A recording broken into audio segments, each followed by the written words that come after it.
Hello, and welcome into Full Screen Podcast. I'm your host, Kira Aster, and joining me today, staring at the stars, a single tear rolling down her cheek, pouring one out for Freevee. It's Raven Ebert. How are you, Raven? I'm hoping that jury duty does not get harmed in this custody battle between the transformation of Freevee to Amazon, because it was a charming little show. A wonderful comfort watch. Guys, if anyone is still going through the seasonal depression, or if you just aren't, getting the kind of weather What do you that mean you still like. going through? It's like 17 degrees. Yeah, there's a lot of different ways to cope with the month of Madame Webruary, and one of them is to watch Jury Duty on Freevee with its simple little joys of human interaction. Of course, yes, happy end of Madame Webruary to you, Kira. What a time. It is an important month. A modern classic. A month-long celebration of girls getting it done. And by girls, we mean full-grown adult women pretending to be 16 for the umpteenth time.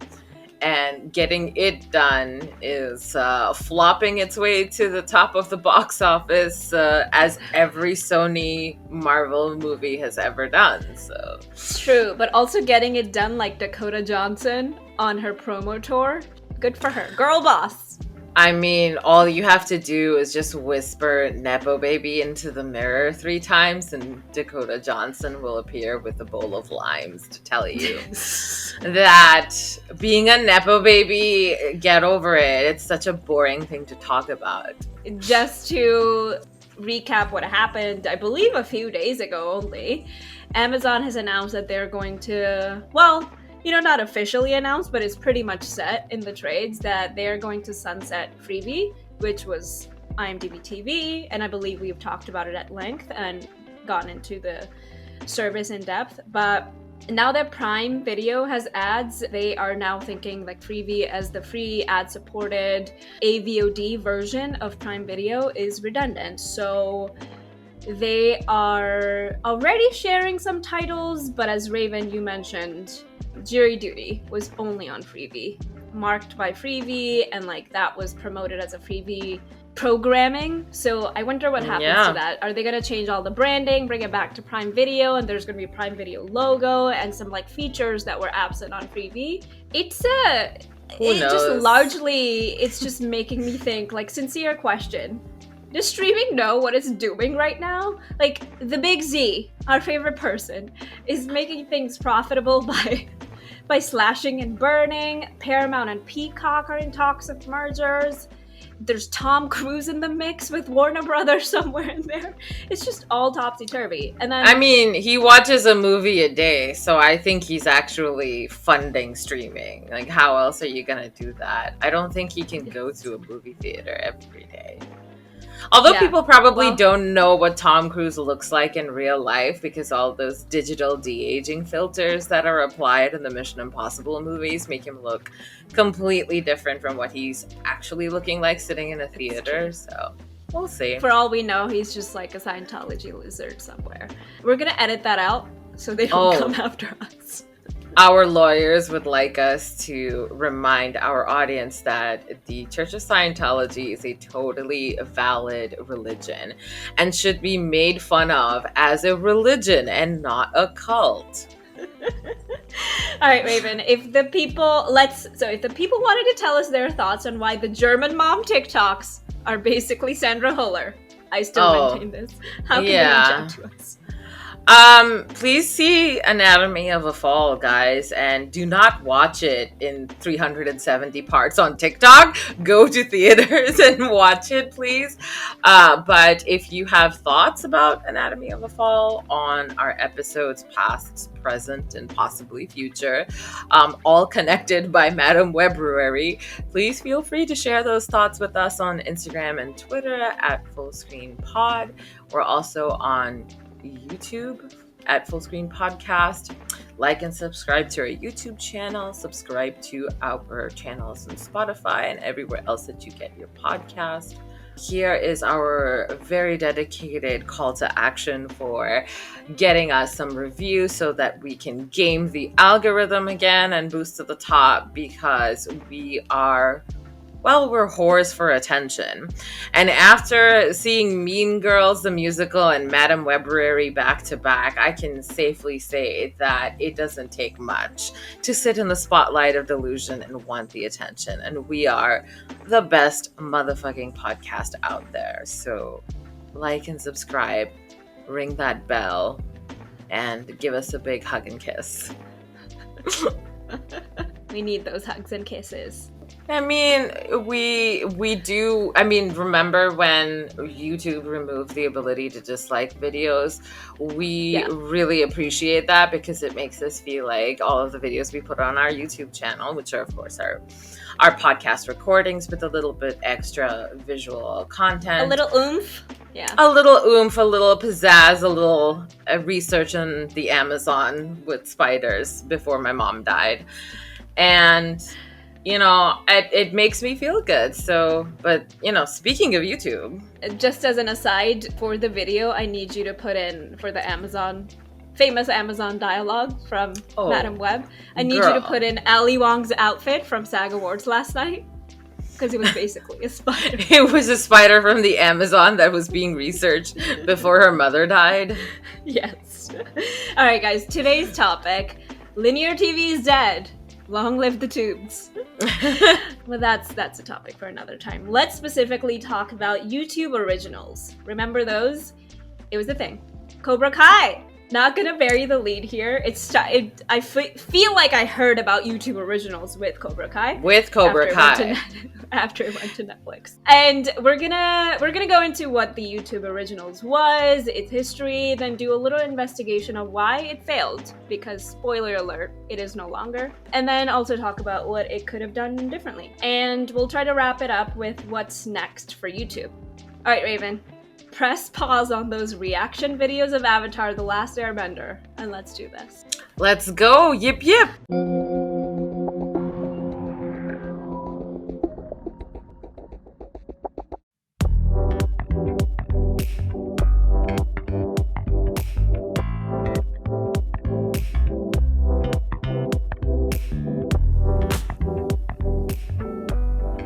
All right, everyone, move all of your meetings that are at 9 a.m. because we have our all hands tomorrow. So gather around and expect the worst. We're announcing layoffs.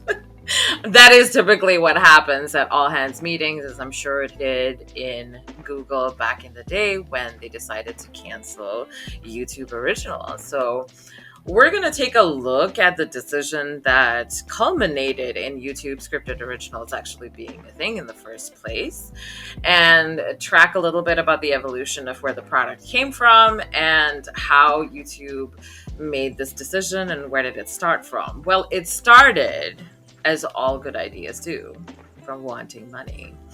Because educate me, mama. This is, of course, YouTube has become a massive, cultural juggernaut by the time 2014 rolled around. People were, becoming celebrities on YouTube, And the idea of spending time on YouTube was not as outlandish. And so YouTube wanted to roll out what eventually became YouTube Premium, the subscription-based model of people subscribing to the YouTube product for a monthly fee.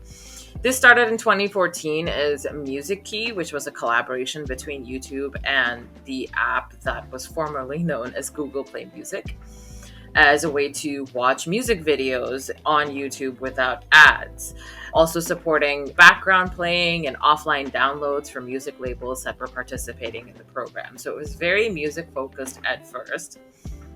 Then the idea of Music Key eventually evolved into YouTube Red, where it was a subscription service to YouTube where you could see all videos on the platform without ads now.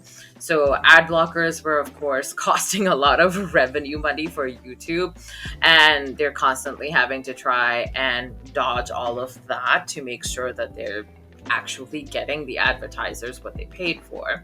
So that's truly a battle. And I also want to say, Yeah. I believe YouTube Premium was $12.99 a month. Yeah, it was not cheap. I think Yeah. it's actually came out of the gate being more expensive than Netflix and stuff, but because you get additional content like having the Google Play Music, which is now of course YouTube Music app, where you can stream hours and hours of music for free without having to listen to ad interruptions and stuff. So I think it's fair to say YouTube Premium is not just limited to the YouTube video watching perspective. It's not just the YouTube app.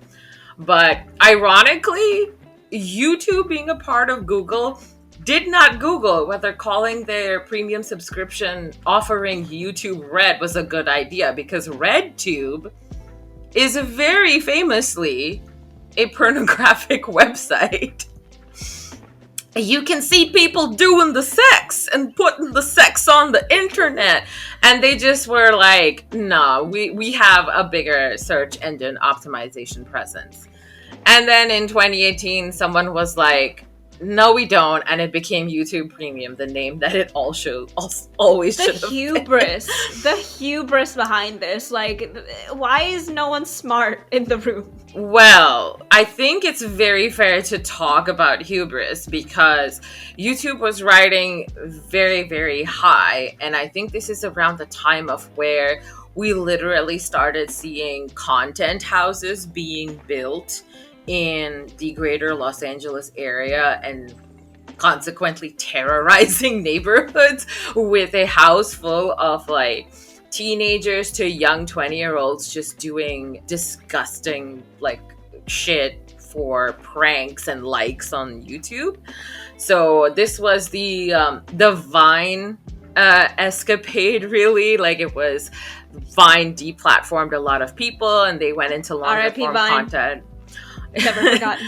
I mean, it unleashed this monstrosity in YouTube, so we started seeing like a lot of people, especially a lot of younger generation kids, coming onto YouTube. And 2017, as we have discussed before, it was an extremely consequential year. It was like the gold rush of streaming, and that's when YouTube decided, hey, we have video hosting, we have video content, why don't we also get into writing and producing some of this content for ourselves? Because it had been the platform to like create your own webisodes and upload it there, but nothing was, having the YouTube branding or the YouTube production.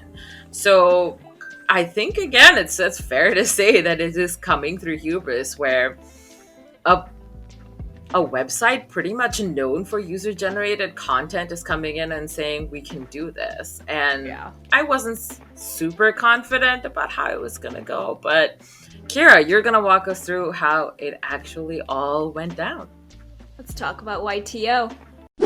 So Suzanne Daniels, currently a professor at UCLA Anderson School of Business Management, whatever. Wow, the disdain for UCLA. School of Business. Very... Study film like everyone else in that city, okay? But she's teaching future executives now. Good for her.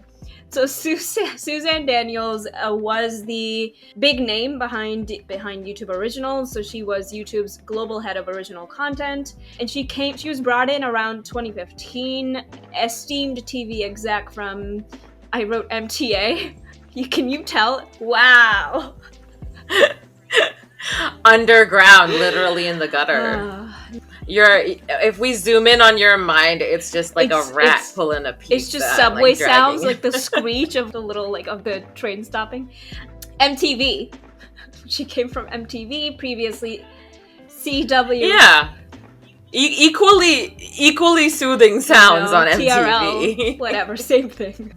TRL, no girl. 2017, this was like my sweet 16 is pregnant again or something. Or I didn't know my pregnancy was 16 or whatever they have there. Golden age of reality TV. My pregnancy got catfished. I was catfished by my unborn you can't baby. Get free ideas like that. I'd watch them all. Previously, CW and Fox, she was involved in. Also, oversaw a lot of the Gilmore Girls and Dawson's Creek episodes. So she had quite a resume. As mentioned, she came in 2015 to YouTube, brought in to sort of like play a part in the streaming wars, get YouTube's name out there. Didn't last long, as Raven mentioned. She did a lot. We're going to go into some of the content highlights. But what was interesting with her departure in 2022, the head of business, his name, Robert Kinkle, posted an announcement on Twitter. How could you forget a name like Robert Kinkle? He sounds like a businessman from like the 50s. I work in television here, see? We have a crisis. He announced that she was departing in 2022, so she was there for about 6 years. And her departure was signaling the change in strategy, going back to sort of like the creator content that YouTube is famous for, Raven. So scripted to non-scripted focus, and then the creator fund became their focus. So the originals budget was reinvested into the creator fund, the partner program, and that was about it. So, 6 years. YTO, had a good time.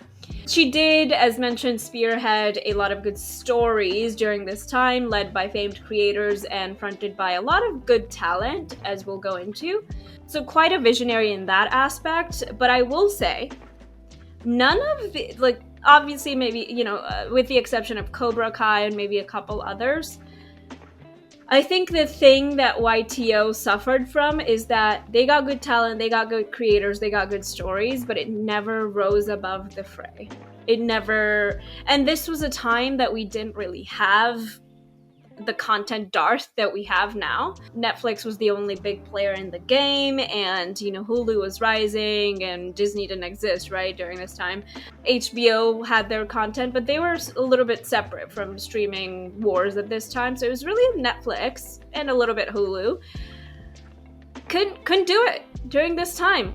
YouTube Shorts, or YouTube Originals. Shorts we love. I mean, YouTube and Facebook both were trying to get into the original scripted game, and I think that what we will find out, spoiler alert, is that there was just a audience problem.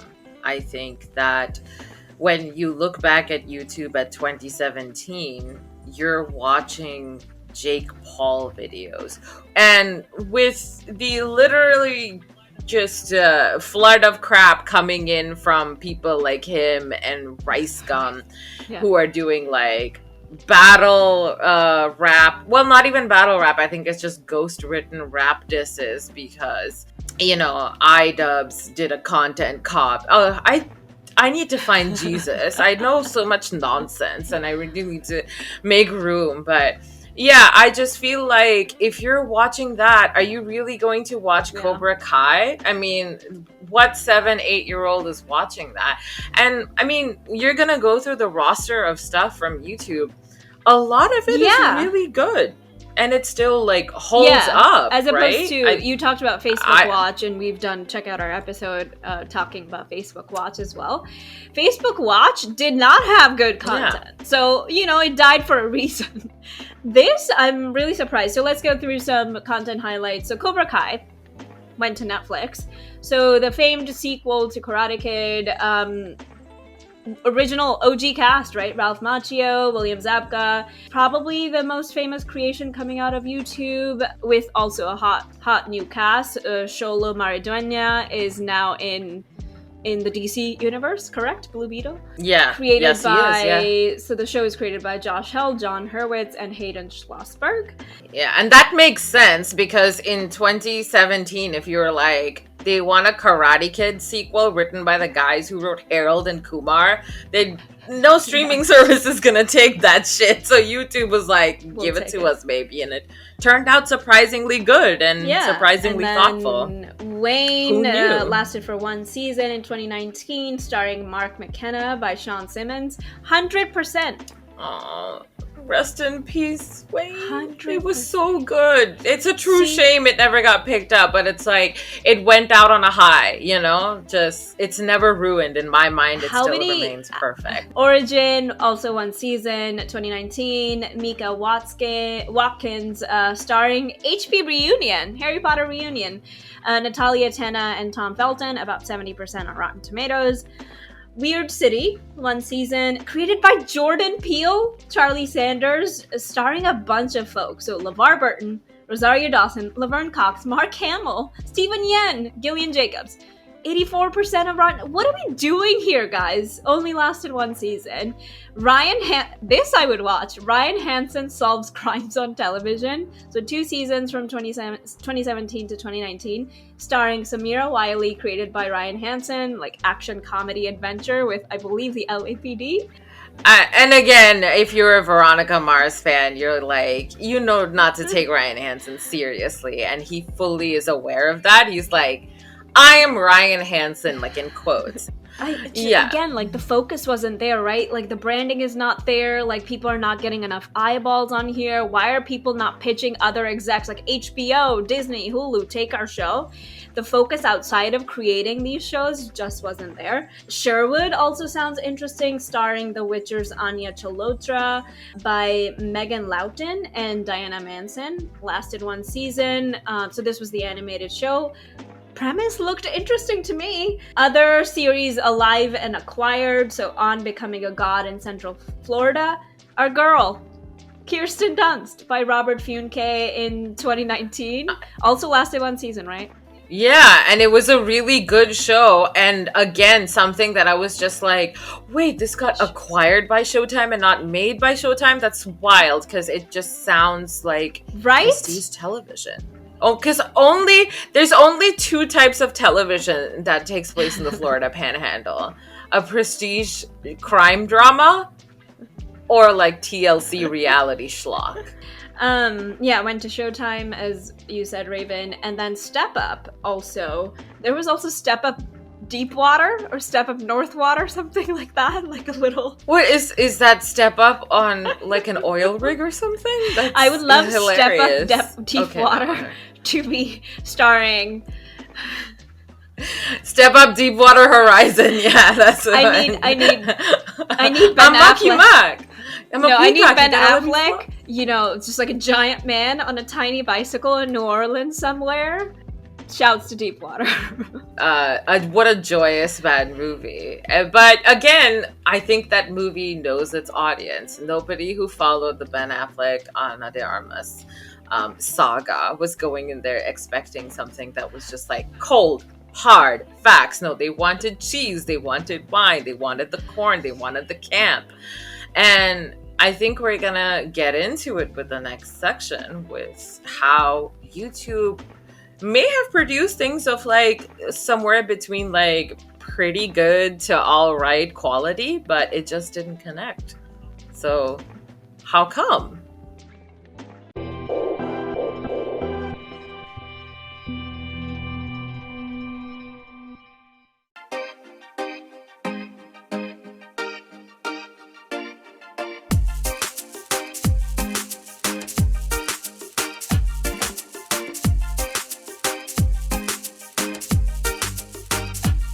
Welcome to the missed objectives and key results. Now that we've had our town hall, our all hands, this is where I need you to close your eyes, Raven, and picture YouTube execs. All streaming execs in 2024, really. Yeah, you got your eyes closed. Be that TikTok compilation of Joe Bluth saying, or Gob, as we lovingly call him, I've made a huge mistake, and staring into the distance. You know what I also picture is that streaming execs in 2017 is Gobert Bluth turning around with the knife in his mouth and with the cards in his hand, being like, look at all my content. And let's make that meme. And you know, when the news came out of like the conglomerates of like streaming wanted their own lobbying, I remembered the Magicians Guild. We demand to be taken seriously. What a show. On January 18, 2022, YouTube Chief Business Officer, CBO, Robert Kinkle, what a name, made the announcement that YouTube Originals was being shuttered, highlighting that the creator economy had grown due to YouTube Originals itself. He also highlighted that there's 2 million creators in their partner program, and they have paid over $30 billion to their creators, including media companies, and quote, "However, with rapid growth comes new opportunities, and now our investments can make a greater impact on even more creators when applied towards other initiatives like our Creator Shorts Fund, Black Voices Fund, and live shopping programming, to name a few." End quote. What is live shopping? It's QVC for people whose hometowns are going to be underwater by 2034. There's also the ability for people to platform their own things. A lot of people selling their art, their merchandise, their music, for example. Linking it to streaming platforms like Spotify if like an independent artist wants to release music. There was that song that went, "If we ever broke up, but never be sad. Think about everything that we had if we ever broke up." That song became big on like TikTok and YouTube, and the artist is like just making YouTube videos in her house being like, "Hey, thank you guys for checking out my music. It feels really nice to have all these views."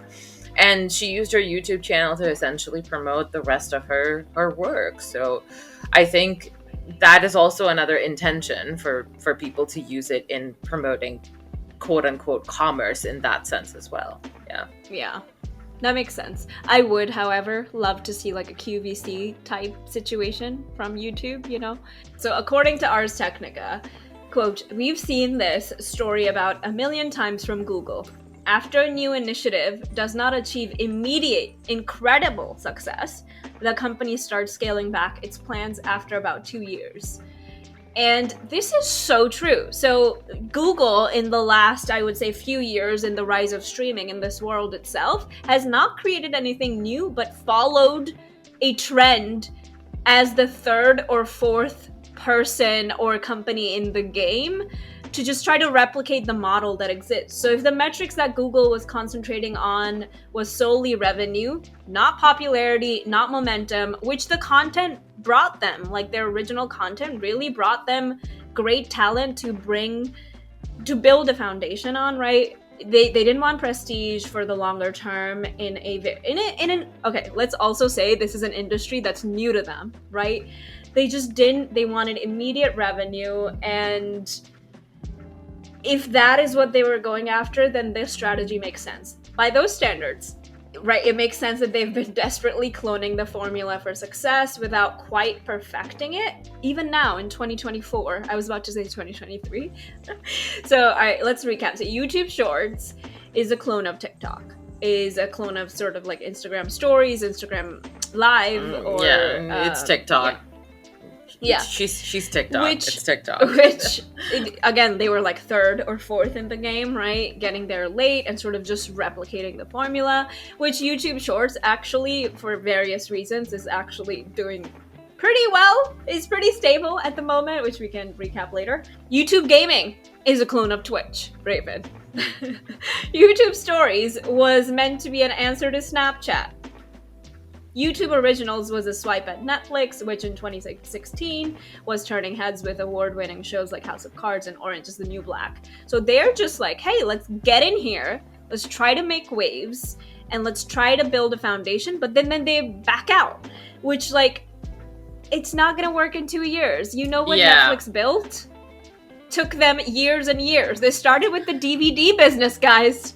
Yeah, I think they're used to seeing immediate returns. I mean, this is the company that responded to Jennifer Lopez showing up in that Versace outfit with Google image search. So they're used to things moving at that speed because that was how open the field of innovation was in the early 2000s. Not so anymore. I think that as a collective, we're also less astounded by what technology can do for us because the leaps and bounds don't seem all that impressive given what we've already seen before. Google needs to know that it's now. Like you can't have that same impact anymore where you just like crater the world around you because of how huge it is. Technology has improved everywhere. That's just the way the world works now. You're not going to see that kind of move or impact. And again, like you said, what are they trying to impact? Do they want revenue? Do they want prestige? Like, what is their goal? They're not clear. Yeah. They keep chasing that. Like, from an outsider's perspective, it definitely seems like, from a customer perspective, keep chasing the next new thing, being reactionary to the industry instead of like leading the change. Tell me something good. Right? Show me something good. Show me how I can watch it. Show me how I can share that with my friends. Show me how I continue my journey with your content and like build that base, build that excitement. They just like abandon it after 2 years. Like, yeah, so this is why they're not only behind, but always sunsetting products without seemingly establishing a true North Star, Raven. I have in our outline a screenshot from an article on The Verge with the AI conversation. This article, the headline is, Google apologizes for missing the mark after Gemini generated racially diverse Nazis. Missing the okay. I never thought I would do this to Google, but I'm gonna pull a Jordan the Stallion Gen Z move. And I'm gonna say, okay, come here. Get closer. Come here, Google. You ain't got this. You're not doing it right. Stop it. It's L after L after L. Which department at this point is not sleeping on their job? I'm gonna need them to get out of their nap pods if they still exist. They probably took all the perks away. And get into their like burnt coffee situation in the snack area. Take a seat on a little branded poof to get to work. Like, start that coding, make that strategy deck, get those approvals, do some competitive research. I think you should start coding after all of that. Like, do not start coding and then figure out a strategy. That's probably what they were doing. They were coding before the strategy decks. Yeah, that's not being radical and, build things, break stuff. That's just being a loser who puts the horse before the cart. And they were doing that shit in the 1800s or whenever the fuck they came up with that saying, dog. So I'm almost as upset as when Vine was let go by Twitter. Like, this product had promise, and they just really fumbled the bag. Yeah, and here is my upcoming controversial opinions, though. The product was good, but they didn't understand the market, and let's go a little bit into why things kind of failed. So I hate to be generation doomer here, but I actually don't think that there was something YouTube could have done differently in terms of strategy. Disagreement between the hosts, guys. You heard it here first. I'm pessimistic. I'm dehydrated, oily, out of my lane. I'm very Baron Harkonnen right now in my prognosis for YouTube Originals, because I think that YouTube thought that Netflix, who had also pivoted into original content from previously operating as a completely different type of product, would kind of generate the same results. But I think the pivot in Netflix was more natural because Netflix was still associated with creating films and television after platforming films and television. people were getting DVDs of like movies and TV shows. And then they started hosting them online as the quality of at-home internet services and internet service providers with streaming capabilities became better. But YouTube, on the other hand, was like the place for where, you know, Charlie bit my finger, and maybe some kind of scripted content came from like Donald Glover uploading episodes of Derek comedy very early on. And, you know, the magical blue Lyropleurodon with the fucking unicorn videos. But again, it's not a scripted platform. I just still, I feel like it's not, again, I've talked about this before with our short form content, but like that's what YouTube used to be. That's how it kind of started out. And 2011 was, I think, when they lifted the time limit of 10 minutes long. And so because of that, the adoption in the audience was mostly within like the lower age range of Gen Z, because again, to be clear, oldest people in Gen Z are in their 20s. The youngest people in Gen Z are still in like elementary school, because that is how generations work. So and there's some of them they're already hating on Gen Alpha, so you know. Yeah, it's just a cycle. But you know, these are the iPad kids, you know, the generation of people that actually make a living on YouTube a possibility. It was really just about what was popular, what the algorithm was sharing, and ultimately what Google chose to share because it was profitable for them and engaging from an advertisement perspective. And I think the other part of where I have a personal theory kind of going into this is that the timing of YouTube originals being released almost entirely coincided with YouTube becoming a generally disgusting, toxic vat of right-wing content, where you are not really going to see people watching scripted shows. They were watching like anti-SJW videos, right? This was the Alex Jones era of YouTube. People are not going to be watching The Excellent Wayne when they can instead watch Alex Jones get very upset that Obama turned the frogs gay. As long as the app is getting engagement, as long as it's on YouTube, anything goes. I mean, and they're going to be promoting like similar content. Like if you're watching an Alex Jones video, they're not going to be like, "Here, watch this amazing thing made by Jordan Peele." The algorithm from Google you cannot defeat, so that is a truly scary prospect. Yeah, and you can kind of like see that shift in, you know, the content provided now to be more reflective of what they understand they can do well. The Children Online Privacy and Protection Act, COPPA, extended, you know, the long dick of the law, as Seth Rogen said in Superbad.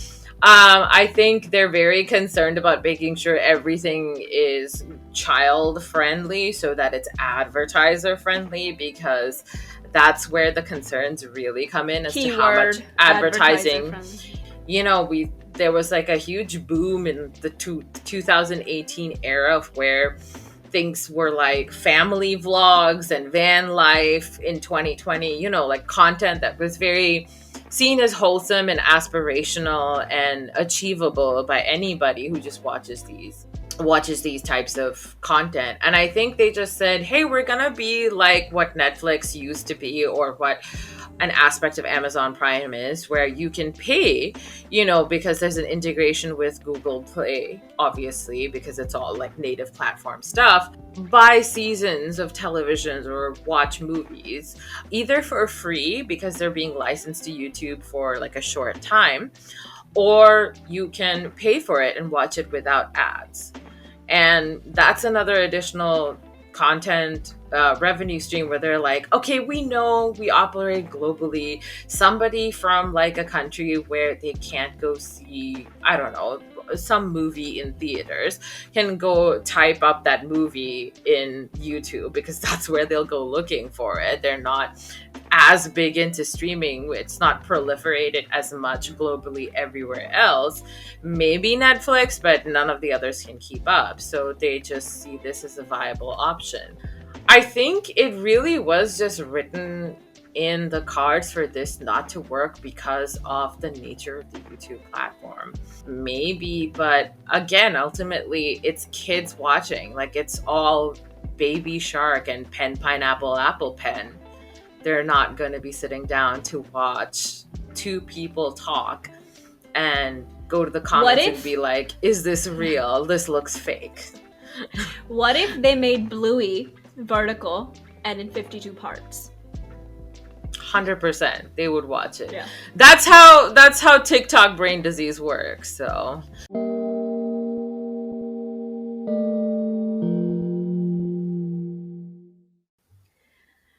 all right, a few final thoughts. So where does the future of YouTube lie?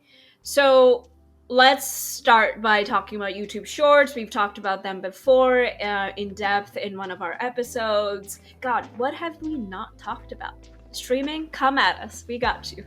I mean, we can keep talking. Ironically, we can spend a lot of time talking about YouTube Shorts. So we talked about this off mic. YouTube Shorts, for so many reasons, is successful, but the foremost in my mind, and from like anecdotal evidence and just my research as well, is like it brings everything to you, and it's using the existing audience and getting the new ones in the process. But you're not gonna get a Gen Xer, maybe if they're not used to, you know, downloading apps on their phones or whatever, they're not gonna download TikTok to watch someone talk about Sephora makeups or like Drunk Elephant's new skincare, whatever. No, those are the 12-year-olds terrorizing Sephora.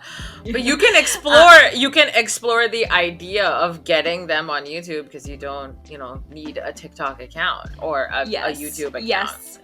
YouTube serves as a delivery channel for videos from other platforms and is using to amass them or like distribute them to the existing audience. And YouTube has a lot of audience that exists already to watch shit. Just like miscellaneous shit. And like I just find myself, I don't know about you, Raven, I'm just like scrolling through YouTube because like there's a conversation as well, like as I hinted at, like linear TV is dead. Everyone is watching like little things from TV, like late night.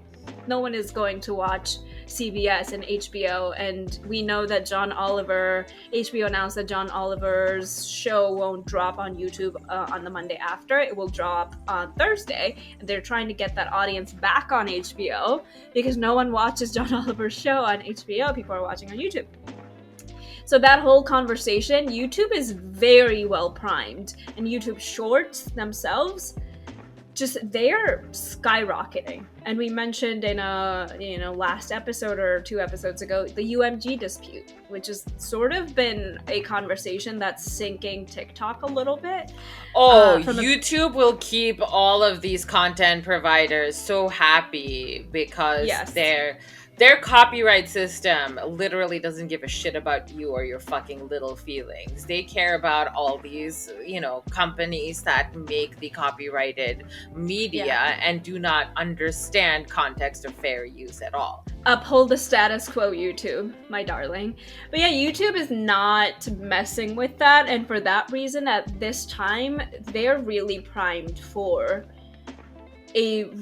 YouTube Shorts and YouTube in general as a platform to be a really successful and powerful voice in the game. And we'll wait and watch, but we're pretty high, I think, Raven, I can speak for you in general for YouTube Shorts. I'm pretty high. Yeah. And I'm pretty high.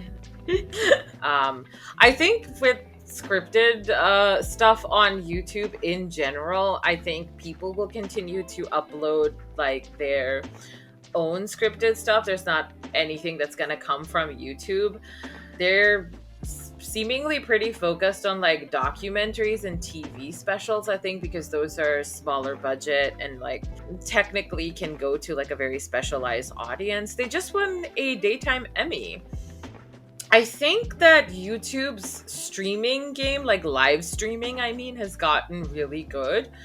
And concerts and sports events and news events, I think, of course, like a presidential debate and stuff like that being hosted on YouTube is a perfectly natural match. I think they could also do something like the way Amazon Prime works with Savage Fenty to showcase their runway looks and their shows. Like, imagine being able to do like New York Fashion Week on YouTube, like watching different shows, because they kind of sometimes are like performance art, you know, where the pieces come out and it looks awesome, like there's a great reveal or something that is 100%. I think again it's it performs the capability of what advertising does without explicitly being called advertising, so they can skirt that regulation pretty nicely. The fashion show reminded me, like, if they put like New York Fashion Week, like spring summer, like that would be actually a game changer, because I don't remember. I definitely seek out the photos from fashion shows, who's sitting quote unquote runway side, court side, you know, like that's like to see and be seen situation, and people love that kind of stuff. Like if you give them that access, people will watch it. I remember watching the Dior fashion show in India, right? Like I watched it all the way through, and it was such a engaging experience with music and the way that the models walked out and told a story with the clothes. Like I think that's a really good call out, and I'm surprised that doesn't exist more. Fashion houses are not putting that and promoting that a lot more, like in trending now, you know. I also thought of, remember a few years ago VMAs had this performance with Lil Uzi Vert and Ed Sheeran, and Cardi B was shocked when Lil Uzi Vert started singing Shape of You. And Ed Sheeran started singing EXO. That is the sentiment that Cardi B had. Like she became a meme that day. And then Ed Sheeran started singing EXO Tour Life. Great song. That performance exists nowhere on the internet except a 360-degree sort of video where you can like move it around on YouTube in pretty poor quality. I don't know why they removed it. And guess what?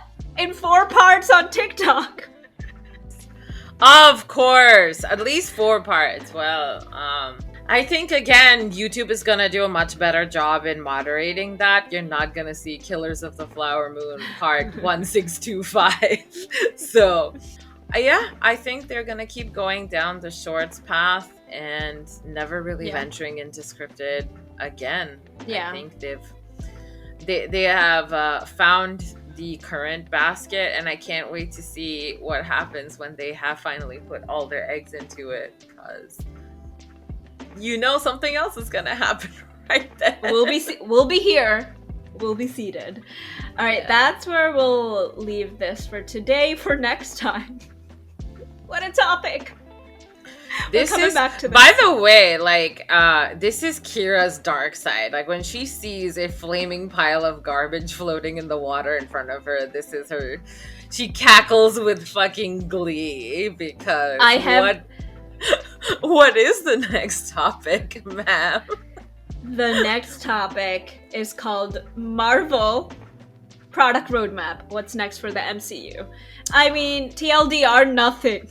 Yeah, go ahead. No, I love hearing contempt from you. Please go ahead. Please. You know, if you listen to my like little like ratings of content from Marvel, like that was 2023, 2022. When we did that, I was pretty high on it, and then they broke me. They broke a fan. Yeah, no, you went through like the Kubler-Ross stages of grief with really Doctor Strange. Like, anger was like, Sam Raimi, you broke me. I did reread Joanna Robinson's, which I've been quoting a lot. Joanna Robinson and Dave Gonzalez, incredible and Gavin publication. Edwards. Yeah. The MCU, The Reign of Marvel Studios, cover to cover. Incredible book. But I am primed for this next episode. Because we're gonna do what we love doing, which is a little product tarot reading, a little what's next to come, pick a card. What does the deck tell you? Where are we going to go? Is it gonna be a Kang-tastrophe? Good God, Fantastic Four being Titanic now. All right, until next time, full screeners. Bye. Happy Madam Webruary.